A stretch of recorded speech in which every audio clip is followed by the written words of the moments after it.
Hello, hello, je suis ravie de vous retrouver pour cette guidance Oracle Astro des Capricornes et Ascendant Capricorne pour le mois de décembre.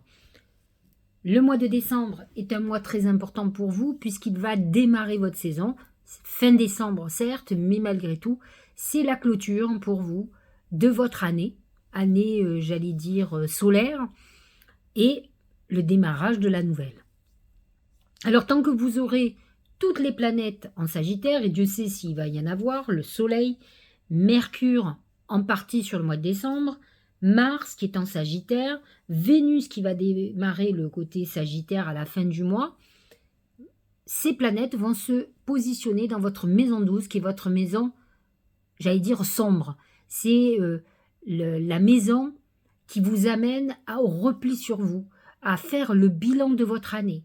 Ça peut être un moment aussi où vous découvriez des choses cachées, des trahisons, des doubles vies, des choses qui peuvent vous heurter, mais qui peuvent vous faire prendre conscience que la nouvelle année qui va se préparer pour vous, et ça sera lorsque le soleil passera dans votre signe à partir du 22 décembre, vous aurez besoin de lumière et d'aller vers quelque chose qui n'est pas ni sombre, ni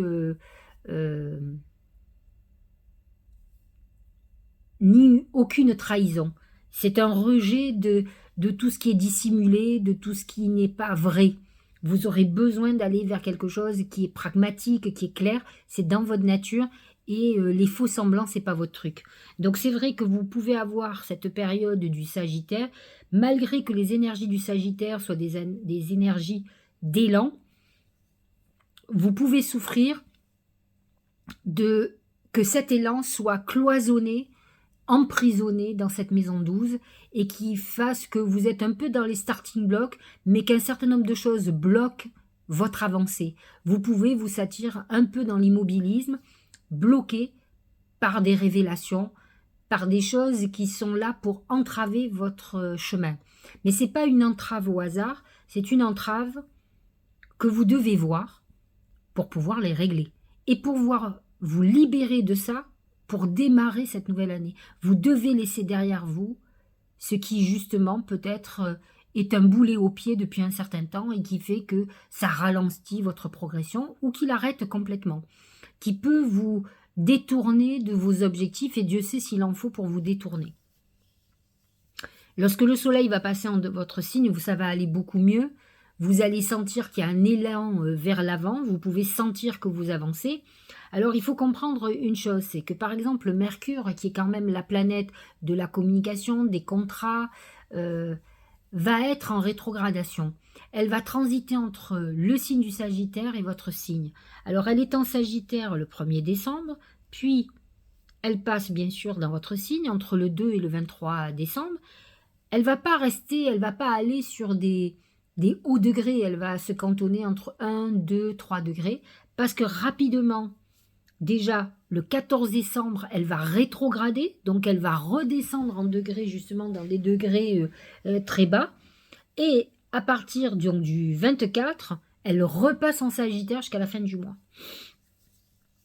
Donc, en fait, elle va avoir une incursion dans votre signe, qui amènera ce côté, j'allais dire, pragmatique, et vous serez sorti de ce Mercure qui est tourmenté, qui est dans la maison 12, qui vous a amené à des réflexions. Alors la rétrogradation n'aidera rien, c'est une projection ou un retour au passé, justement, un passé peut-être qui va réveiller vos démons, des choses que vous avez enfuies, et qui finalement va vous montrer que ce n'est pas réglé. Et cette rétrogradation va accentuer ce côté maison 12, puisqu'elle sera encore en Sagittaire, rétrograde. Donc vous voyez, ça peut être une période psychologique très difficile, où vous sentiez qu'il y a une problématique avec la liberté, comme quelqu'un qui finalement n'est pas libre de son esprit, de ses décisions. Je m'explique, quelqu'un qui a des démons à l'intérieur, des souffrances, on va dire, du passé, va avoir des comportements qui vont être motivés par ces souffrances. Alors que lorsque vous êtes libéré, c'est bien ça le le truc d'aller voir des psys, d'ailleurs. Vous avez réglé, pris conscience de ces mauvais comportements. Vous allez avoir un changement, justement, de fonctionnement, puisque vos actions ne seront plus motivées par ces démons qui, finalement, œuvraient en silence, cachés dans cette maison 12.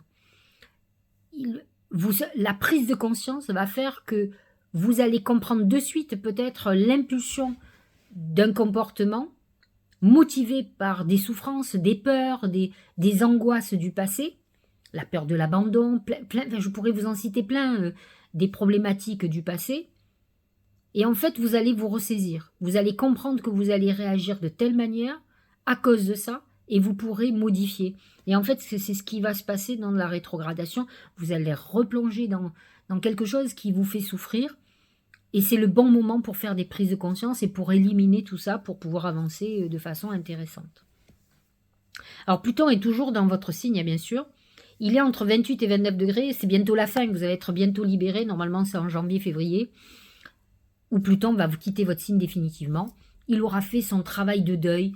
Il aura fait son travail de maturation et de transformation justement de tous ces démons qui ont ressurgi. Donc, vous êtes sur la dernière ligne droite et qui peut être très intéressante. Alors, bien sûr, vous avez Saturne qui est en Poisson dans votre maison 3, qui peut aussi vous frustrer dans des choses que vous avez à dire. Vous pouvez avoir des problématiques avec des frères et sœurs, par exemple.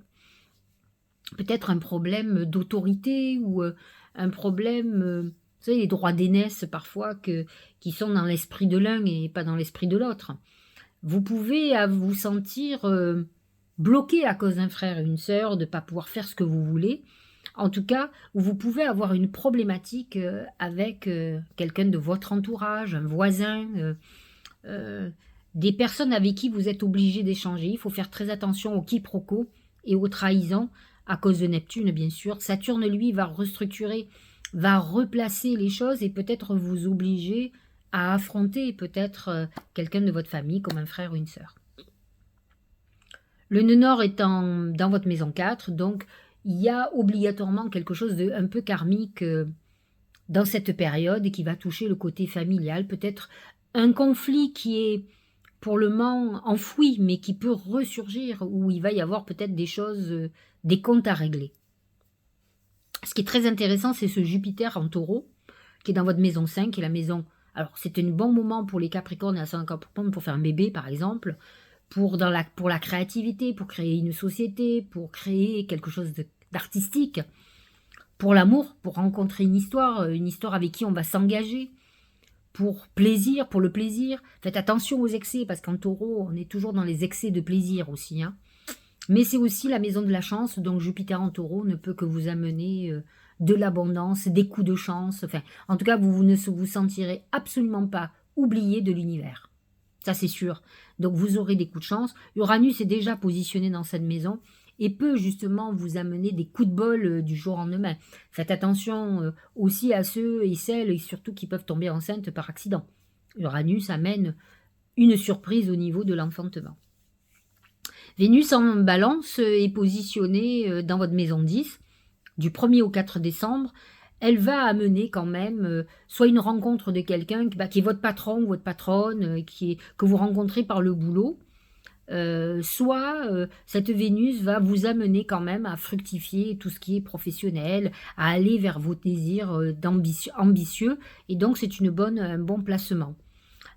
Très rapidement, à partir du 5, Vénus rentre en Scorpion dans votre maison 11. C'est une bonne maison pour faire des rencontres par un réseau, en acceptant des invitations, en rencontrant quelqu'un qui va vous apporter certainement un bien-être dont vous avez besoin, quelqu'un qui va être une complice ou un complice, donc c'est quelque chose d'intéressant.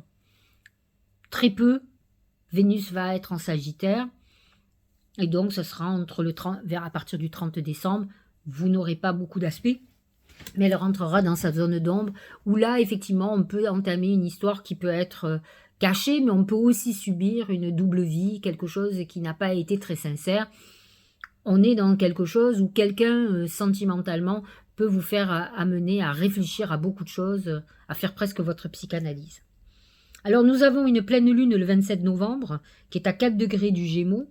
C'est l'axe 12-6. C'est-à-dire le Sagittaire, le soleil Sagittaire est en maison 12 bien sûr.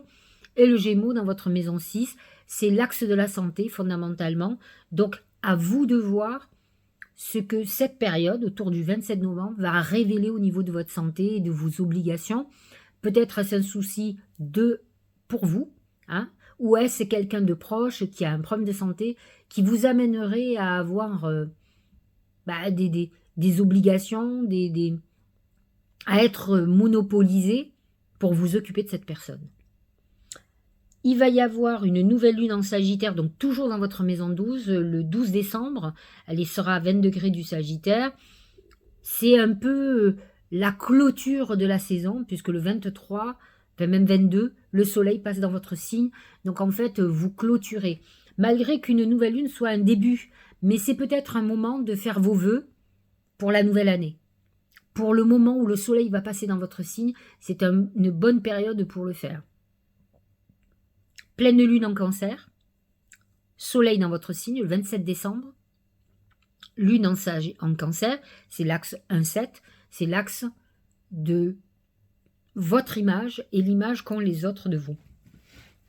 Donc voyez ce qui se passe dans votre vie, ce qui pourrait vous être reproché, ou peut-être serez-vous dans une envie, d'autant plus que Pluton vous a accompagné pendant longtemps, hein. Là, il a fini sa course, il termine avec les Capricornes qui sont presque Verseau, hein, 18-19 janvier.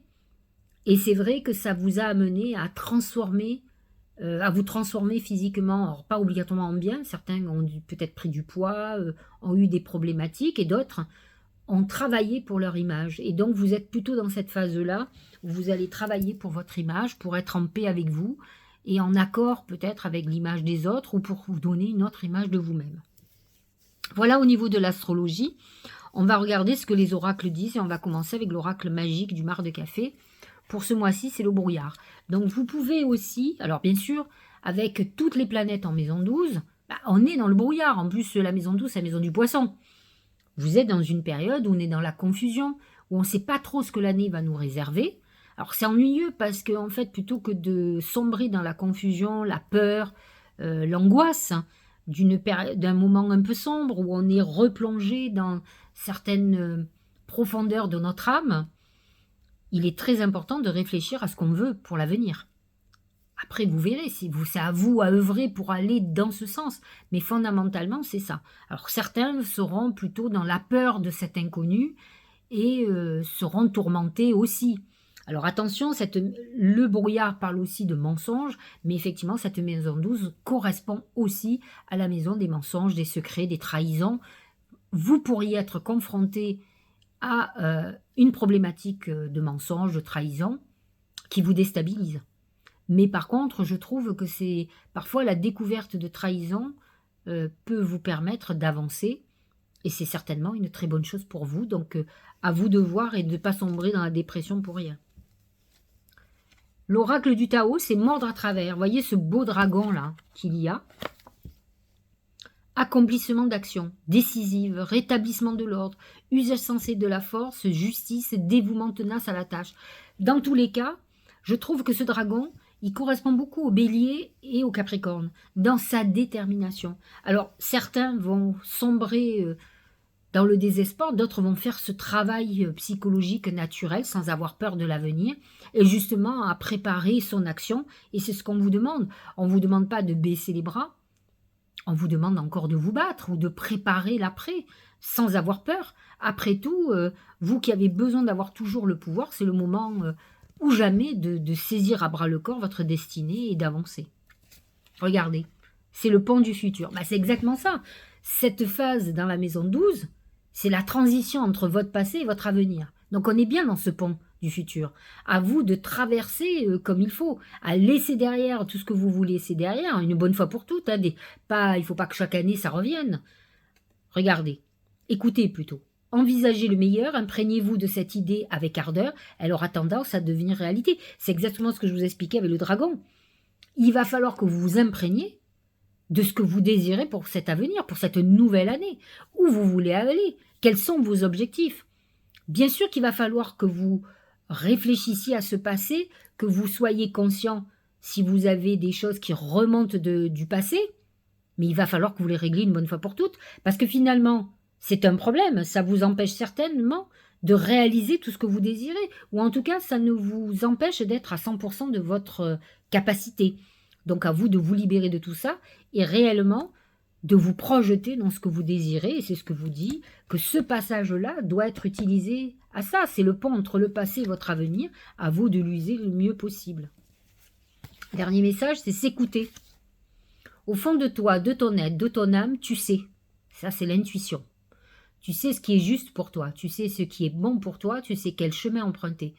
Écoute-toi simplement. Laisse-toi guider par ton intuition. Vous voyez, je vous l'ai dit avant. Alors, il est très important, parce que tant que vous serez dans la confusion et le brouillard, vous aurez du mal à entendre votre intuition. Il faut vous libérer de tout ce qui est peur, crainte pour l'avenir, tout ce qui vous paralyse, le manque de confiance, etc.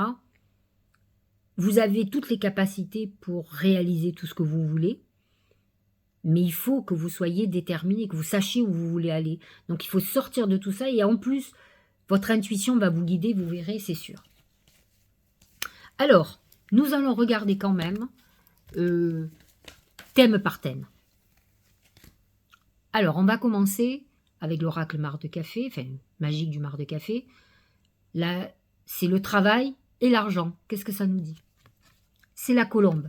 La colombe, c'est deux choses. D'abord, c'est un messager. La colombe est un oiseau, donc c'est un message de paix. J'ai envie de vous dire, c'est un apaisement. Si vous avez été dans la tourmente ces derniers temps, derniers mois, au niveau financier ou professionnel, la colombe vous envoie un message d'apaisement, de solution. Vous rentrez dans une période où tout va devenir beaucoup plus léger, malgré l'amas de planètes en Sagittaire. N'oublions pas que le Soleil et Mercure vont vous aider quand même à avancer. Donc c'est vrai que vous allez voir que vous allez être beaucoup moins dans la tourmente. Dans tous les cas, la colombe vous amène de l'argent, des solutions à vos problèmes, et c'est ce qui est annoncé. Au niveau de l'amour, c'est le rat. Alors c'est jamais bon le rat, parce que c'est la misère et la maladie. Le rat vous dit que de toute façon, soit vous avez rencontré quelqu'un qui a des galères d'argent, et faites très attention, et je ne suis pas sûre que ça va vous convenir, parce que le Capricorne a besoin d'admirer. Alors il peut se trouver une mission, hein. Ce sont des missionnaires qui ont envie de sauver le monde. Certains Capricornes, j'ai connu ça. Et vous avez aussi les Capricornes quand même qui ont besoin de réussite. Fondamentalement, on peut aider quelqu'un, mais il ne faut pas que ça devienne un boulet ou une boulette, j'allais dire, homme ou femme, quoi. Donc faites très attention, et vous pouvez être touché aussi par quelqu'un que vous aimez sentimentalement, qui a des gros soucis de santé.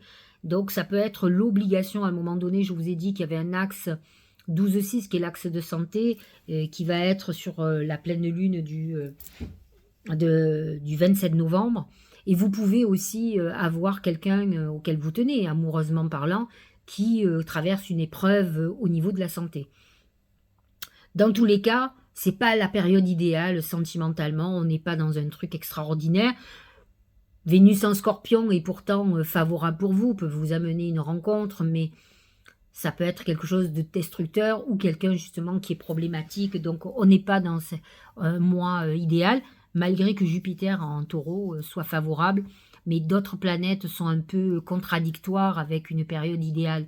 Je pense que lorsque Vénus va rentrer dans votre signe, avec Jupiter en Taureau, c'est être une période idéale, et ça ne sera pas avant au moins janvier. Au niveau de la santé, c'est le chameau. Alors chameau, c'est celui qui résiste. Donc vous pouvez être dans une période un peu difficile, un peu d'épreuve, mais vous êtes assez solide pour résister. Il faut surveiller aussi tout ce qui est moteur, c'est-à-dire vos jambes, etc. Vous pouvez avoir des problèmes de dos, de l'ostéoporose, des problèmes qui peuvent vous bloquer au niveau pour marcher, pour faire des excursions, pour partir en voyage, pour faire ce que vous voulez. Attention aussi en voiture, aux accidents ou aux accrochages. Vous êtes dans cette configuration-là. Le dernier oracle, c'est l'oracle de la chance pour moi. Enfin, en tout cas, c'est comme ça que je l'ai vu. Donc, voyons ce que ça a à dire. La main de Fadma. Que demande le peuple? La main de Fadma, c'est le talisman de protection. Et elle vous dit, alors, Le message, c'est de dire comment la chance va se manifester. Mais parce que vous êtes très protégé. De toute façon, vous avez sorti immédiatement quand même la colombe. C'est que quoi qu'il arrive, ce n'est qu'un passage. La main de Fatma vous protège.